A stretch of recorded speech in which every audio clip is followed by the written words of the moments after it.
Recently একটা কবিতার বই পড়লাম, রাজকাহিনী, আবুল হোসেনের লেখা। বইটি অনেক দেখতে ছেঁড়া, ফাটা। অনলাইনের একটা পুরাতন বুকশপ থেকে অর্ডার করা। আবুল হোসেনের লেখা আমি আগেও পড়েছি, সেটা নিয়ে আরেকদিন আলাপ করা যাবে। আবুল হোসেন আমাদের জ্যেষ্ঠতম কবি, বাংলাদেশের কবিদের মধ্যে তিনি জ্যেষ্ঠতম। তার জন্ম 1922 সালে তৎকালীন খুলনা জেলায়, বর্তমান বাগেরহাট জেলা। তিনি ছোটবেলা থেকে কবিতা লিখতে শুরু করেন। 1940 সালে তার প্রথম কাব্যগ্রন্থ প্রকাশিত হয়, নববসন্ত নামে।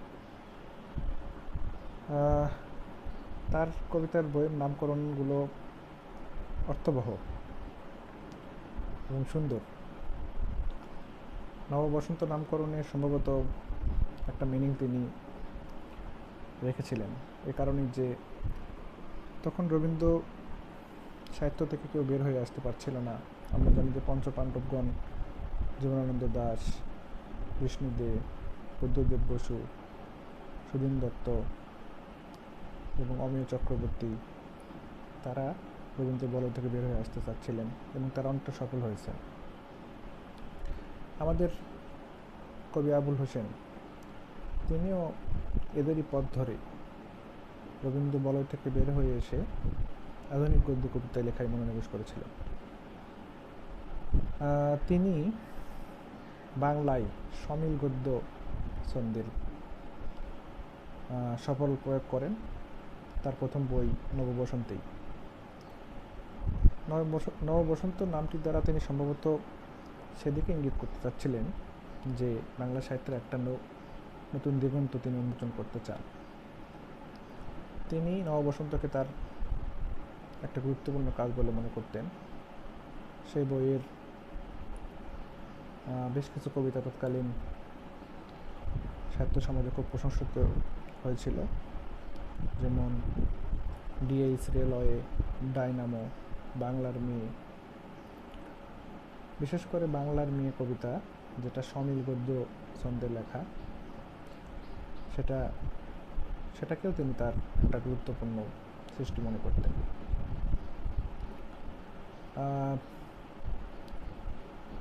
তার নামকরণ, কবিতার বইয়ের নামকরণ নিয়ে কথা বলছিলাম। তিনি দীর্ঘ গ্যাপ দিয়ে তার দ্বিতীয় বইটি বের করেন 1969 সালে, বিরস সংলাপ নামে। তারপরে সম্ভবত 1982 হবে, হাওয়া তোমার কি দুঃসাহস, সুন্দর নাম। এভাবে আরও অনেক বইয়ের নাম লিখে গেছেন। 2008 সালে, 2010 সালে যাবার আগে, তার শেষ বয়সের লেখা, চলে যাবার আগে তিনি বৃদ্ধ বয়সে, সুন্দর নাম, যাবার আগে। তেমনি অনুবাদ গ্রন্থগুলোর একটা নাম রাখছেন তিনি, অন্য ক্ষেতের ফসল, ইলিয়েট, ইয়েটস, আমাদের পাকিস্তানের মহাকবি ইকবাল প্রমুখ কবিদের নিয়ে লেখা নিয়ে তার অনুবাদ, অন্য ক্ষেতের ফসল। আমি তার যাবার আগে বইটা পড়েছিলাম আগে, বর্তমানে বইটি কাছে নেই, আরেকদিন সেটা কথা বলা যাবে। তো আবুল হোসেনের গদ্যছন্দ নিয়ে কিছু কথা বলা যায়। তার কবিতা পড়লে একটা আলাদা টোন পাওয়া যায়। তার শব্দ চয়ন সুকৌশলী, তার বক্তব্য ঋজু। তিনি দৈনন্দিন জীবনের ব্যবহৃত শব্দ নিয়ে, অনুষঙ্গ নিয়ে কাজ করেছেন। সমর সেনকে তিনি পছন্দ করতেন, সমর সেনের গদ্যকে তিনি পছন্দ করতেন। তবে সমর সেনের গদ্য থেকে তিনি আলাদা একটা ধারা, ভিন্ন ধারা তৈরি করতে চেয়েছিলেন। তিনি একমাত্র কবি আমাদের বাংলাদেশের যিনি একাধারে রবীন্দ্রনাথ, নজরুল, জীবনানন্দ দাশ, বুদ্ধদেব বসু, সৈয়দ মুজতবা আলী প্রমুখের সংস্পর্শে আসতে পেরেছেন। 1940 সালে তিনি রবীন্দ্রনাথের সাথে শান্তিনিকেতনে দেখা করেছেন। এবং দ্বিতীয়বার আরেকবার দেখা করেছেন সম্ভবত শিলংয়ে গিয়ে। তিনি রবীন্দ্রনাথের গদ্যছন্দের বিরোধিতা করে একটা প্রবন্ধ লিখেছিলেন, গদ্যছন্দ ও রবীন্দ্রনাথ। সেটার প্রতিক্রিয়ায় রবীন্দ্রনাথ আবার গদ্যছন্দ নিয়ে একটি প্রবন্ধ লিখেছিলেন। রবীন্দ্রনাথ মনে করতেন সব বিষয়ে গদ্যছন্দ লেখা যায় না। তৎকালীন আধুনিক পঞ্চপাণ্ডবরা এতে দ্বিমত পোষণ করেছিলেন। সম্ভবত রবীন্দ্রনাথ সুধীন দত্তকে বলেছিলেন যে মোরগ নিয়ে একটা কবিতা লিখে দেখা। মজার বিষয় হলো সুধীন দত্ত কুক্কুট নামে একটা সুন্দর গদ্য কবিতা লিখেছিলেন রবীন্দ্রনাথের চ্যালেঞ্জ নিয়ে। আবুল হোসেনও মনে করতেন যে কোনো বিষয়ে কবিতা লেখা যায়। তিনি রবীন্দ্রনাথের সাথে দ্বিমত পোষণ করেছেন, রবীন্দ্রনাথের গদ্যের সমালোচনা করেছেন। তো যাই হোক, তার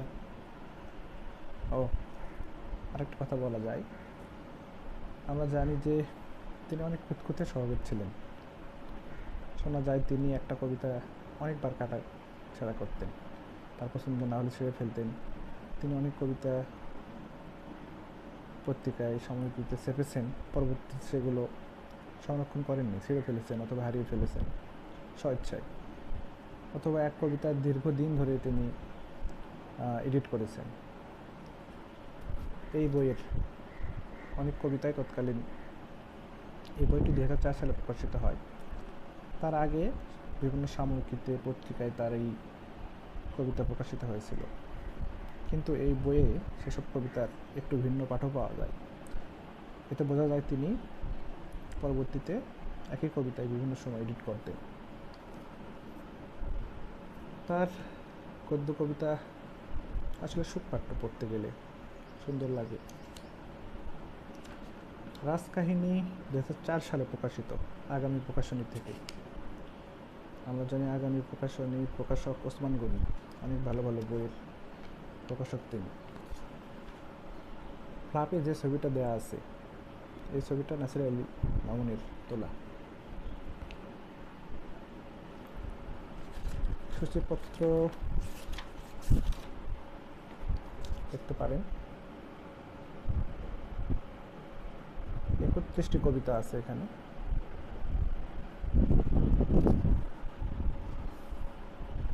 সবগুলোই গদ্য ছন্দে লেখা, সমিল গদ্য ছন্দেও রয়েছে। কবিতার নাম, কাব্যগ্রন্থের নাম রাজকাহিনী, একই নামে একটা নাম কবিতা আছে এই বইয়ে। সম্ভবত কোনো রাজন্যবর্গ অথবা কাউকে উদ্দেশ্য করে তিনি কিছু বলতে চেয়েছেন। তার তথাকথিত রাজা বা উচ্চপদস্থ কারোর প্রতি তার অভিমান প্রকাশিত হয়েছে, কখনো কোনো ক্ষোভ প্রকাশিত হয়েছে, কখনো কখনো ধিক্কার প্রকাশিত হয়েছে। এছাড়া এই বইয়ে প্রেমের কবিতাও আছে, ব্যক্তিগত কবিতা আছে। তিনি 2014 সালে মারা যান। এই বইটা 2004 সালে প্রকাশিত, মৃত্যুর 10 বছর আগে। প্রায় 92 বা 91 বছর তিনি বেঁচে ছিলেন। শেষ বয়সের যে বার্ধক্যের একটা ছাপ থাকে মানুষের লেখায়, সেটাও আমরা এই বইয়ের লেখায় পাই। এছাড়া একজন বাবা তার মেয়ের বিয়ের হলুদের দিনে তার কি অনুভূতি হয় সে সম্পর্কে চমৎকার একটা কবিতা আছে। তো একটা কবিতা পড়া যায়।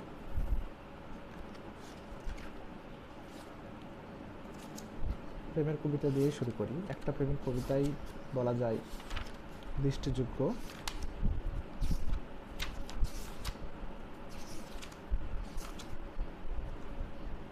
নাম। সেদিন একটা কবিতা লিখছিলাম, লেখা শেষ হলে দেখি একই সারা পাতা জুড়ে শুধু তোমারই নাম। সুন্দর 4 লাইনের একটা কবিতা, বলা যায় 3.5 লাইন। আরেকটা 2 লাইনের নানা কবিতা আছে, হেলাল হাফিজের নিউটন বোমার মতো। কবিতার নাম শেষ সম্বল। যা ছিল আমার সব নিয়ে গেল বান, নিক জান এবার গলায় আছে তো গান। কবির গলায়, শিল্পীর গলায় গানই তো সম্বল। আমরা যদি কবিতার এই কাব্যগ্রন্থের নাম কবিতা দিকে তাকাই, তাহলে দেখতে পাবো কবি কাউকে উদ্দেশ্য করে কিছু বলতে চাচ্ছেন। তার তার প্রতি কবির অভিমান কিংবা ধিক্কার প্রকাশিত হয়েছে, সেটা আমরা বললাম। কয়েকটা লাইন পড়া যাক।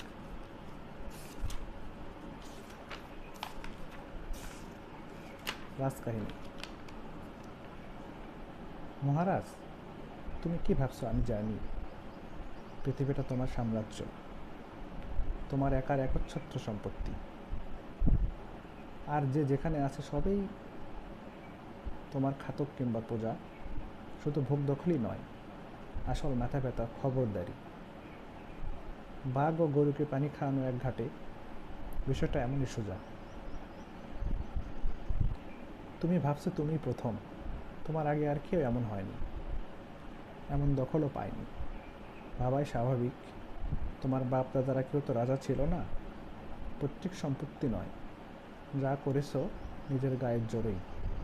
টিকে টিকে থাকতেও হবে একইভাবে। সে আর কতদিন? যতদিন ঢাল থাকে, তলোয়ার থাকে, শরীরে তাকত থাকে। তারপর ঢাল টাল খায়, তলোয়ারে মূর্ছে পড়ে, শরীরে ভাঙন ধরে, দুর্গে আগুন লাগে, পরীক্ষায় পানি শুকিয়ে যায়, প্রাসাদে ধস নামে, সাহেবরা লিজ গুটাই। মহারাজ, তোমার বয়স কম। এই বয়সে ভবিষ্যতের কথা কে ভাবে? কার রাজ্য কি করে গেল, কে কেড়ে নিল, এসব পুরনো ফাঁকা ফালতু বাসি কথা দিয়ে কী হবে? এভাবে আরও কিছু লাইন দিয়ে তিনি শেষ করেছেন। কবিতাটি পড়লে মনে হয় তিনি রাজনৈতিক উচ্চপদস্থ কাউকে উদ্দেশ্য করে কিছু বলতে চাচ্ছেন। আরেকটা কবিতা, তুমিও আমি, এটাকেও সম্ভবত ওই রকমই কাউকে উদ্দেশ্য করে তিনি বলতে চাচ্ছেন। তুমি রাজা, রাজাধিরাজ, তোমার রাজ্যে নামে না শ্বাস। চোখ ধাঁধানো তোমার প্রাসাদ, মর্তলোকে স্বর্গের স্বাদ। আলোয় আলোয় ঝলমল, লোকলস্করে টলমল। আমার তো এক ফোঁটা জমি, লোক দেখানোর জায়গা কমই। চাঁদের একটু হাসি নিয়ে সারাটা রাত দিই কাটিয়ে। সূর্য এসে সকালবেলা আমার ঘরে করে খেলা। সংক্ষেপে পড়ছি, সবগুলো পড়লাম না। তুমি রাজা, মহাদিরাজ, তোমার পাশে সারা সমাজ। আমার আছে একখানা বই, সেটা নিয়ে একলা ঘুমোই। কবিদের কি থাকে বই ছাড়া, কলম ছাড়া?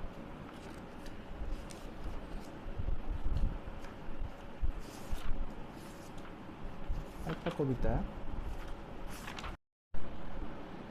রাজা বাবা। এই কবিতাও তিনি সম্ভবত আগের জনকে উদ্দেশ্য করে বলতে চাচ্ছেন। শুনি তোমার টাকা পয়সা, জায়গা জমির গাছ পাথর নেই। ভালো ভালো, খুবই ভালো।